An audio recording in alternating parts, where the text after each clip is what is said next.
waiting for is here, the very first official episode of Kibbe on Liberty. I talked to Glenn Beck. We talk about libertarianism. I did some opposition research. I called him out. And there is a very strange analogy about video stores and libertarian porn. If you don't know what either one of those things are, you got to watch this first episode of Kibbe on Liberty.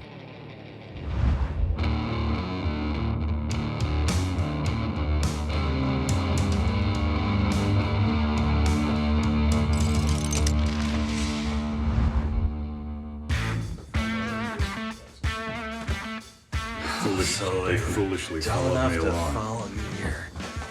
Can you imagine? Yeah. We don't have to be real close to these, do we? I'm told yes. Okay. So, how's that, Logan? Cool. Sound all right? Yep, sounds good. So this is going to be our new studio. It's still half done, but Great. But the brick's just cool. So That's great. and you sort of inspired a little bit by some of the history that's probably in those bricks. Oh, yeah. But I think this is cool because you are now in the hot seat. I've been on your show like 1,000 times, and I never know what you're going to ask me, and I know there's some sort of gotcha question coming. Man. So now it's your turn. Am I in trouble? I'm in trouble, aren't I? You're in big trouble. All right. And I did all this opposition research this morning. Yeah, that's real hard. And it's called Google. They've ruined those jobs, by the way. I They know, used to they make a have. lot of money reading yearbooks and stuff. I know. But I think it's 2009. You're doing an interview on CBS, and people are starting. Mainstream media is like, "Who's this guy, Glenn Beck?" And they're like, "What's your political philosophy?" And you say, sort of hesitantly, "I think I'm a libertarian." And you've gone through that. Yeah, only hesitant because libertarians like to create the smallest tent possible. It's usually just one person, and I'm a libertarian, and no one else is libertarian enough. And so I get a lot of heat because I have been for bigger government and military intervention, in years past. But the older I get, the more libertarian I get, I think it is the thing that would save us and pull us back together if there wasn't a purity test. But there's a purity test now in everything. Yeah. You want to be a Democrat? Are you for social justice? Are you for abortion? Then you can be in. If not, you're out. Yeah. Republicans, you for Trump? You're not, you're out. I mean, this is ridiculous. So I grew up in this libertarian purity world, and my joke, which is not a joke at all, is that libertarians aren't normally comfortable until they've chased every other person out of the room. Yeah, right. And then you're like John Galt, and you're standing on a mountain. You're like, finally, I'm the guy. But I think the opposite is true. I think we argue about these ideas and philosophy, and it's very important to have those arguments. But small L liberty, cooperation and community and people being free to pursue their dreams and take care of their families, that's not just an American thing. That's a human thing. It is. And I think that's our Bill of libertarianism Rights. to me. Yeah, I mean, to me, the solutions lie in the smallest government possible without anarchy. If you look at the Articles of Confederation, it was too close to anarchy. So you just move it just out of the arm's reach of anarchy, and that's liberty. That's where you can stand, because now I am free to go pursue my happiness because I don't have to worry about, my neighbors looting the house or stealing my stuff or whatever. Right. So just right there. And then I think the only people that are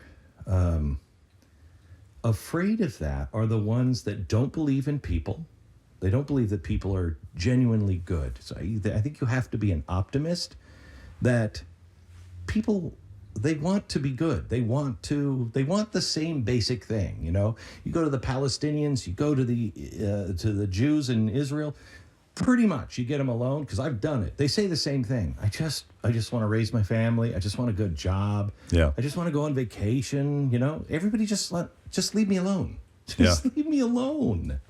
The libertarians who are on sort of the anarchist wing of the movement, they call themselves anarcho-capitalists or ANCAPs, because you definitely want to use an acronym that nobody understands. Right.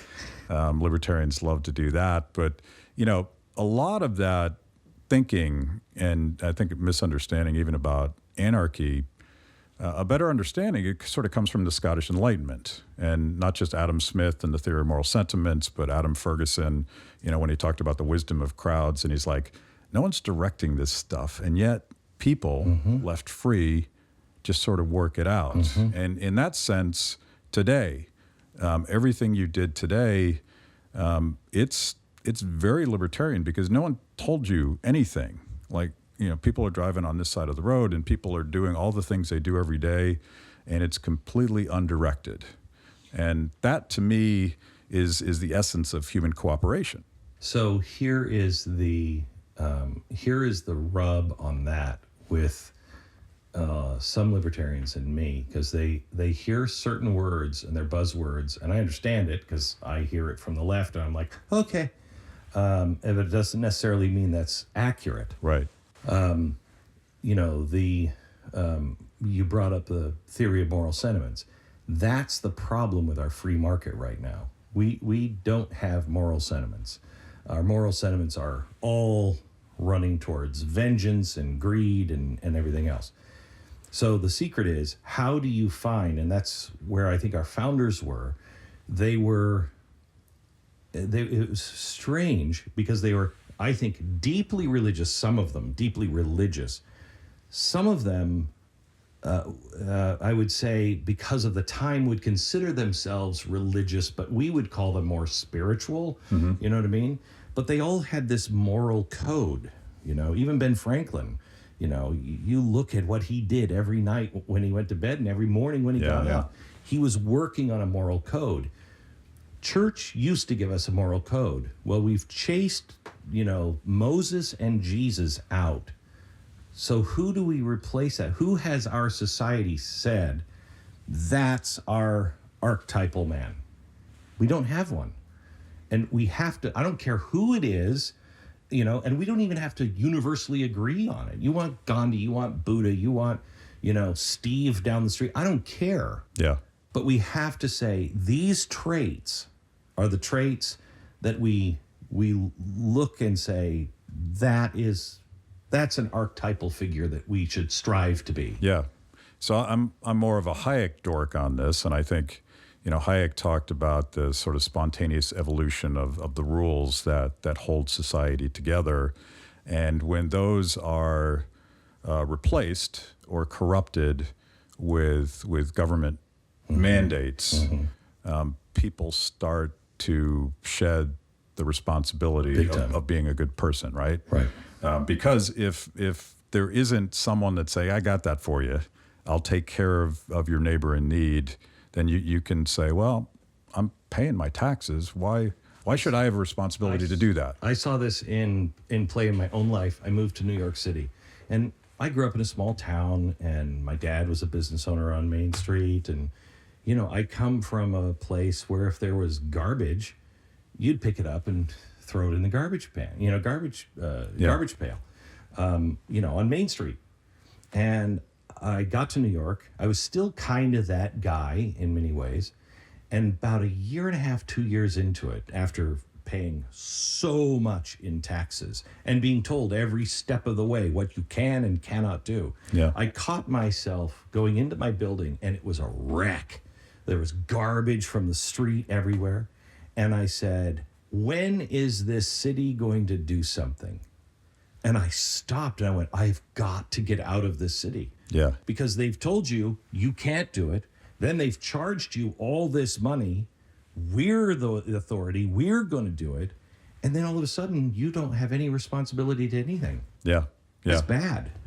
And let's assume these are all unintended consequences. The government, who's going to pick up the garbage? Who's going to pave the roads? all of these arguments that we have with people that believe that government has to do all of these things, otherwise it won't happen.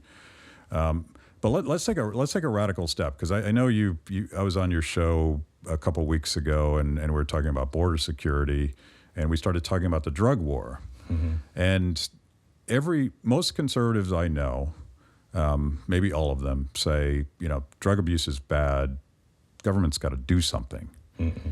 And the problem with that and the surprise consequences of the government not doing something is that people behave better. People make better decisions. And both conservatives and liberals, I think everybody has that moment that you had, is why isn't the government doing something about this garbage? Mm-hmm. It's just sort of a fallback to, you're frustrated about mm-hmm. something, you see a problem, real or imagined, and you're like, mm-hmm. let's pass a law. Let's get those guys to take care of it. Mm-hmm. When it comes to drug war, I used to be, drug war doesn't work, but the country is so irresponsible that what would happen is, until we could get to a point to where people could see somebody who is shooting up heroin and go, hey, bud, do you need help? Do you want to get off that? Do you need anything? And they'd say no, and then I would just step over them and go into my office and feel good about it. Until you could do that, you would have a society that would be on drugs, because no personal responsibility, and all the do-gooders saying, we've got to do something, look at these poor people. No, you have to understand everyone has a choice, and you can help. Yeah. You can help, and you should help, but the government can't, because what the government is doing is going after the supply. We want the drugs for a reason.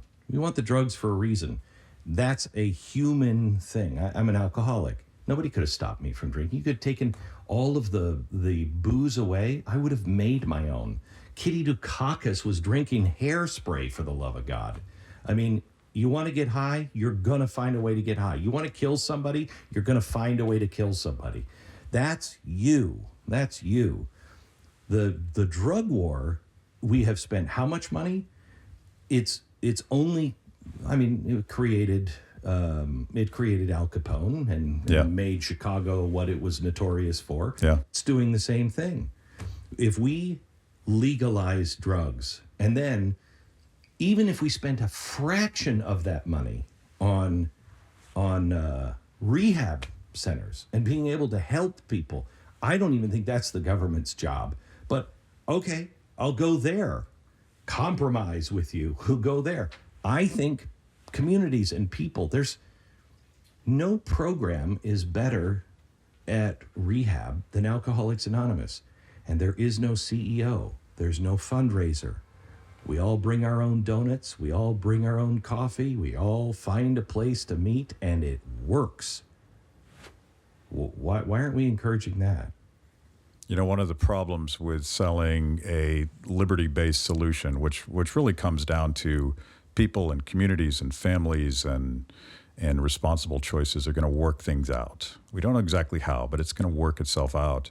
But on the drug war, and you mentioned this on the program, that we don't have to just theorize about what would happen if you decriminalize all the drugs, because they did it in Portugal, and it worked phenomenally well. All the drugs.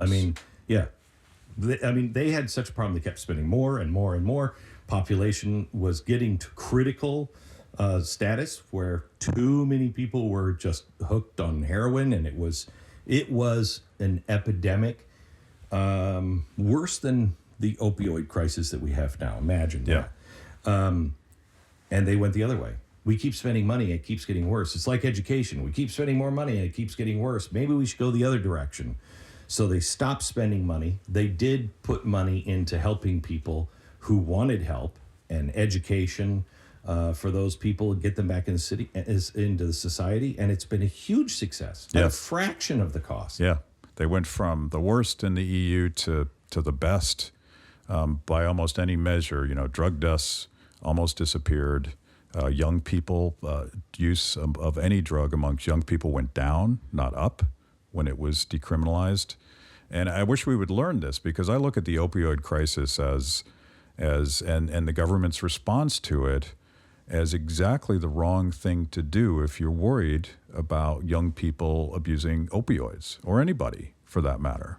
And it's hard to explain to people because they want to do something. They got to do something. Yeah. I always get the strangest looks whenever there's a celebrity that dies from an overdose. I used to be the guy they called because I was freshly outed as a recovering alcoholic. The first question every time, what could we have done? And they hated the answer. Nothing. The person who killed that person is that person. We all have different thresholds of pain. My mother, she was addicted to prescription drugs, horribly out of control, alcoholic.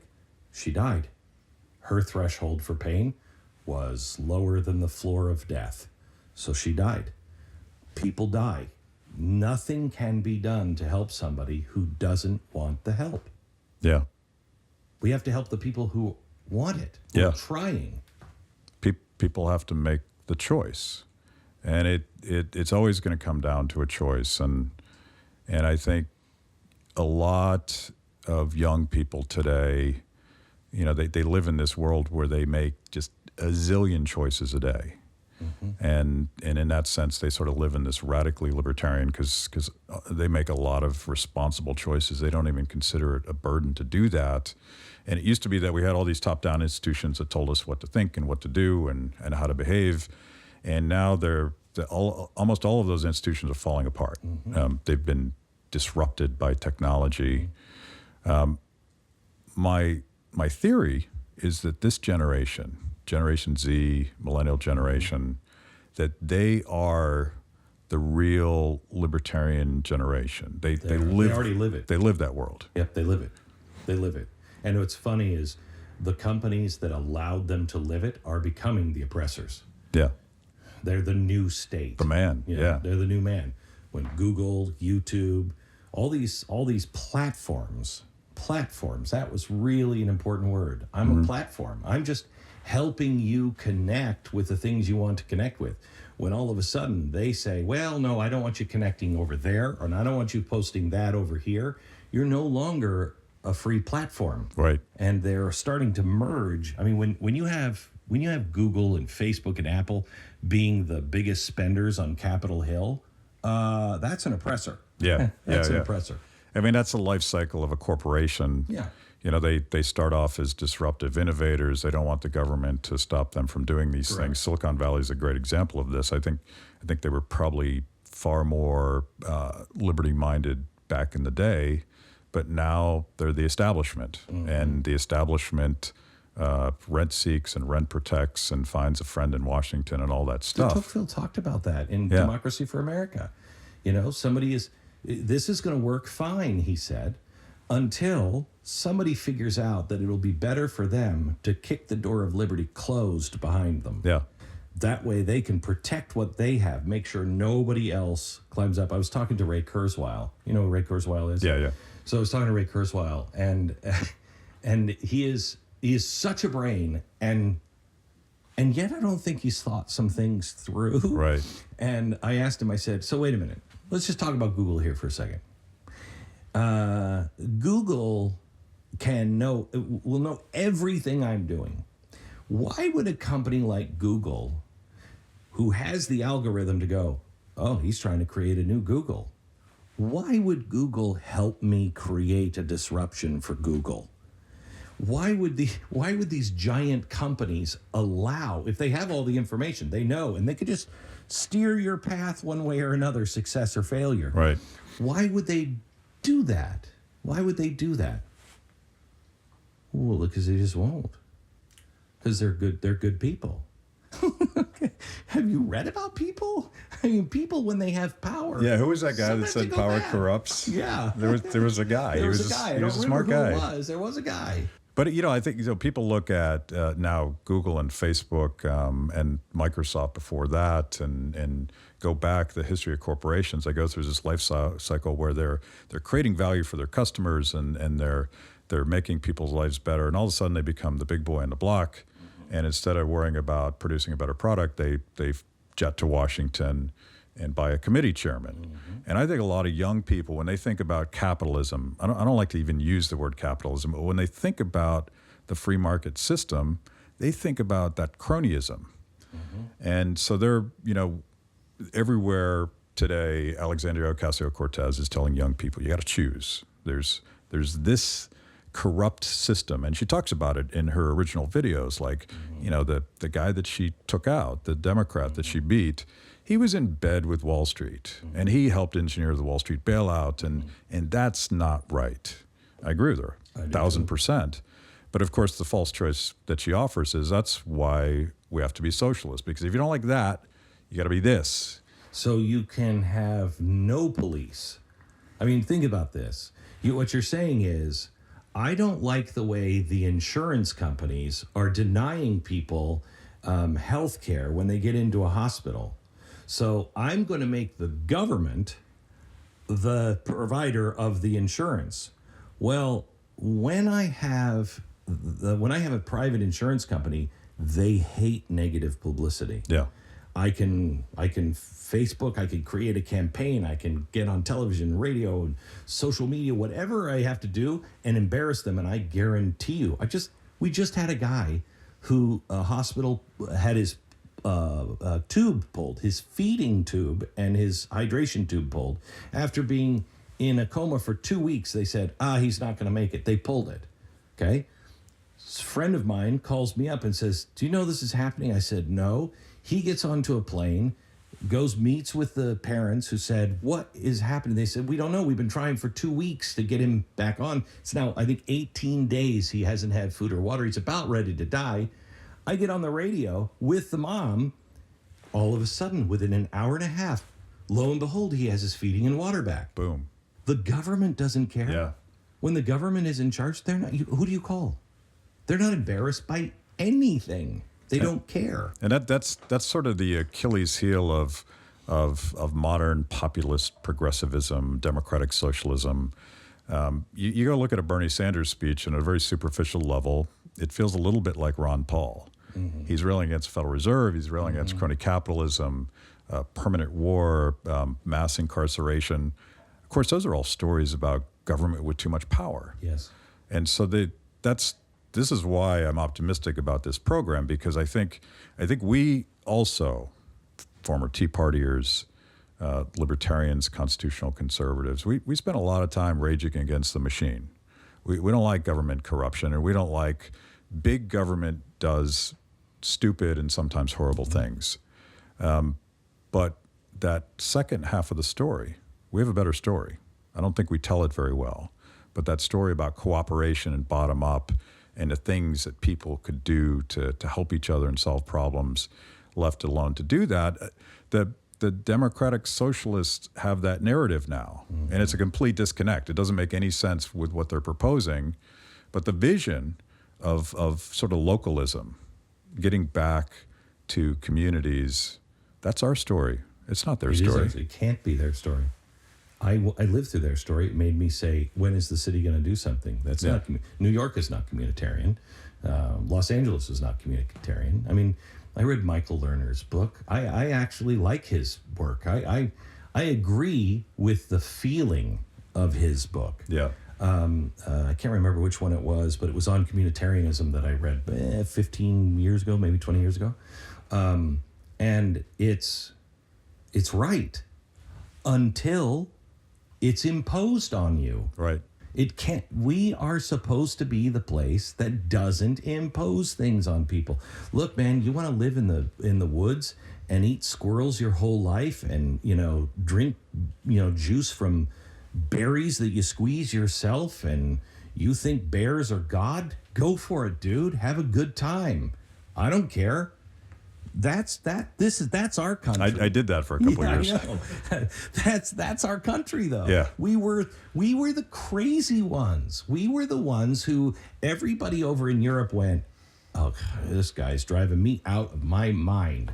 It's not going to work, or it doesn't work that way, or you can't do that, or you're not in this class to be able to do it. So we got onto a boat or an airplane or whatever, and we came here. Now all of a sudden, we want to take all the crazy guys. The crazy guys are the ones who built everything. Yeah. From the railroads to Apple. They were crazy. We should celebrate that. And we should make sure that even though we don't agree, even though we think they're nuts, you know what? That's what everybody thought. And in the end, he was. But that's what everybody thought about Tesla. Right. I'm glad he was nuts. Yeah. Yeah, like innovators are unique and interesting people, and you got to let them be themselves. Perfect segue. And they have to fail. And they have to fail. They have to fail. And the American system, the freedom system, is sort of embracing failure as a model to figure stuff out. If you can't fail, it should you can't succeed. Celebrate. Yeah. It celebrates. I mean, the Statue of Liberty, I'm so sick of the Statue of Liberty being twisted, the story of it. But the Statue of Liberty is facing out. It's not facing into the country. It's facing out. And it's standing as a guardian saying, hey, all of you crazy people, all of you that have been told you can't do it, come on over here. And then get behind me. Yeah. You, all those people who have been keeping all those people down, back off. I'm just going to guarantee that people like you are not going to mess with these people anymore, and you watch what they create. That's the Statue of Liberty. Yeah. We've lost, or we're losing, I don't think we've lost it, but we're losing that sense of what it means to be an American. And I've been obsessed with a speech that Senator Mike Lee gave last November. And there was nothing particularly new and innovative about it, except it was so profound. And it was about federalism. And it was about the way that the American design was built to accommodate all sorts of diversity, an insane amount of diversity, so much diversity on where you were from and your religion and what you wanted to do in your local communities. It was impossible to hold that all together because it wasn't a tribe, right? It wasn't a tribe in the sense that you would see in Europe or anywhere else. And it was that tolerant federalist approach where the government didn't tell people what to do. And there were just a couple rules. Don't hurt people, don't take their stuff. Yeah. There's a good book. I don't know who wrote it. But yeah, anyway, go ahead. I'm going to read it someday. I hear it's good. More people should read it. But this is the only path forward. Like, you know, this tribal warfare. And he goes on to argue that if we keep doing what we're doing, where the only thing that matters to us is who's in charge of the government, and that person has a blank check executive power, we're at war. Yeah. And that can't stand. But the alternative, that positive story that we have about cooperation and community and being free to be a weirdo, all that stuff is the same thing. We got to sell that. And I think that generation we're talking about, the liberty curious generation of young people that are living in this radically libertarian choice-based world, that's the project. That's who we have to sell. May I make a plea to, people like you and the accepted libertarian? Stop driving people away. They come into the tent. They're like, they stumble into your store, and you got all this liberty stuff, and they came in because they're like, have you been outside the store? It's crazy what's going on there. This place looked kind of cool. And what do you say? You know what? You were out on that street too long. Get the hell out of my store. And they're like, wait, but I might buy something. Stop driving people away. Yeah. Welcome them. Yeah. You know, they might have very spotty pasts or whatever. Welcome them. Dude, thanks for coming in. Can I get you something? Hey, where have you been? What have you been doing? And then you'll find that you'll keep walking them back until you got them back to that libertarian curtain where there's the libertarian porn in the back. All of a sudden, they'll be watching all of the libertarian porn with you. Just get them into the store.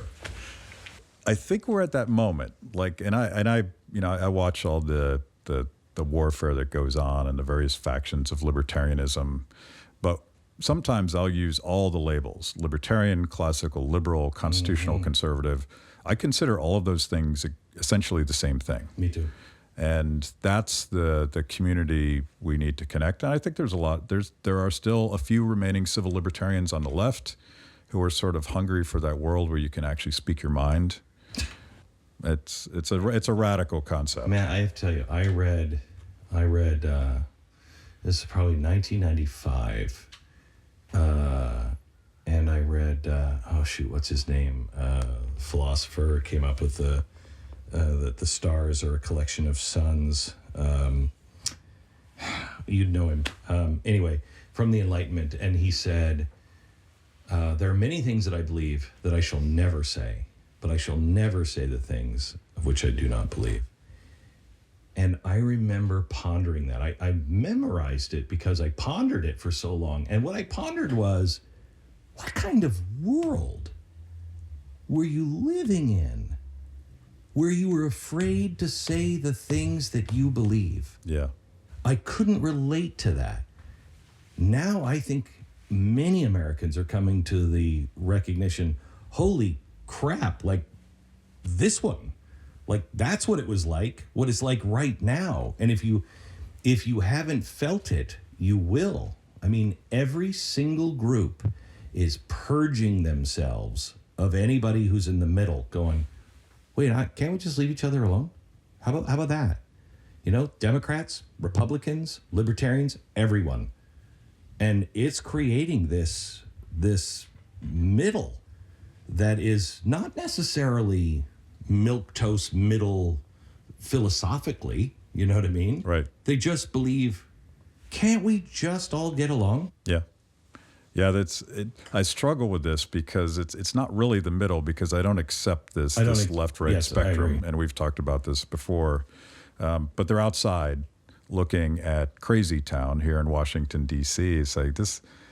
I know I'm not part of that, but I don't know where I belong. It's a race against time. I mean, with AI, AGI, and ASI on the horizon, and 5G with what China's building a new Silk Road of information with a 5G network. When those things come to be, China is 1984, George Orwell, and we are Brave New World. And once those things hit, if we haven't decided, leave people alone, those doors are going to close, and they will close. Usually the cycle is 70 years. Yeah. I don't know when you get out of that cycle. So my cyber libertarian guru guy, John Perry Barlow, he was the lyricist for the Grateful Dead, but he started the Electronic Frontier Foundation, and he's given some of the most interesting TED Talks about this clash. You know, technology is the great liberator. You can go find out for yourself, but it's also this prison, deadly weapon for totalitarian governments to use against us. I tend to be a romantic about that, but I'm aware of the challenge, and I'm desperately hoping for blockchain solutions that free us again. But regardless of the technology, we're going to have to do it. That's the project. We have to free ourselves. We have to be willing to free ourselves from the narcotic. It's almost a narcotic of technology now, of the ease of our life, and keep it into perspective and control. Because we are, we're now, I think you can make the case we live, all of us, in a panopticon. And was deemed cruel and unusual punishment. But I think that's where if we're not there yet, we certainly will be soon. Yeah. Well, my modest little goal for this program is to break out of that thinking, that system, that thinking, and challenge people who aren't part of whatever this tribe is that we are, to think about ideas differently. I'm romantic about it. I think the counter-revolution, sort of the anti-Facebook revolution, is young people curating longer form conversation, listening, not got you, intellectually challenging things. And that's why we set this thing up this way. This is not designed for true believers. It's designed for people outside of our bubble. And we'll see. We'll see how it goes. I've been trying to do the same thing, harder for me to do, on talk radio and everything else. But I've I've had real lefties who are classical liberals. Yeah. I mean, they disagree with me on almost everything, but they're classical liberal. And we have found great conversations and great friendships. Because as long as you're not trying to control me or silence me, and I'm not trying to silence you, it's great. It's great. And it's amazing. I found this because I love going to different people's faiths and see how people worship. And I always get in trouble because whoever's house of worship, I was over in Bangkok, and I had a Buddhist monk, and I got down with a Buddhist monk, and he showed me how to pray and how they pray. I love that stuff. Oh, that picture came out, and oh, good God, the whole, But everybody's like that. But if you stop and you actually listen to each other, you actually go to a Jewish synagogue, you go and you speak to a Buddhist monk, and you go to a Catholic church and a Mormon church, and you really listen, you all of a sudden realize, wow, 90% of what they're saying, I agree with. The spirit of it, it's just the trappings, the framework, the dogma that I don't agree with. And most of the people in that faith, they're also like, yeah, I don't really buy into all that stuff either. It's the core. And it's the same with people on the left and the right, as long as you're not talking big government. If you're a classic libertarian, but you think that, whatever on the left and whatever on the right, there's this 90% that if you really listen to each other, you're like, yeah, that's exactly how I feel. Wow, I thought it was only us. No, we're all trying to get to the same place. Most of us. That sounds like a great place to wrap this up. Consider yourself having just helped me start the next revolution. Thank you. Thank you. Thanks, Glenn. You have done great work, Matt, and a lot of people count on you to teach and to help us survive, because it's going to take people like you to do it, because people like me can't. By the way, Blaze TV, it is so cool to be back working with you. We have a history. I know. That maybe we'll talk about someday. And on the Blaze TV, I know we have to wrap it up, but my goal for that, and I don't run the show, as you know, but my goal on that is that it has people who disagree with each other, but they don't hate each other and they don't tear each other apart. We just agree on a few principles. Hey, Bill of Rights, are you good with that? Yep. Good. I'm in. And we can disagree on everything else. Bill of Rights. Can we start there? Well, even I passed the test, so it must be an easy test. Thank you. Thank you.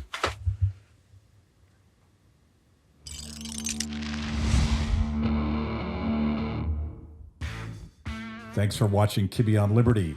Make sure you subscribe. You don't want to miss a single episode. Click the bell so that you get notifications. Kibbe on Liberty, mostly honest conversations with mostly interesting people.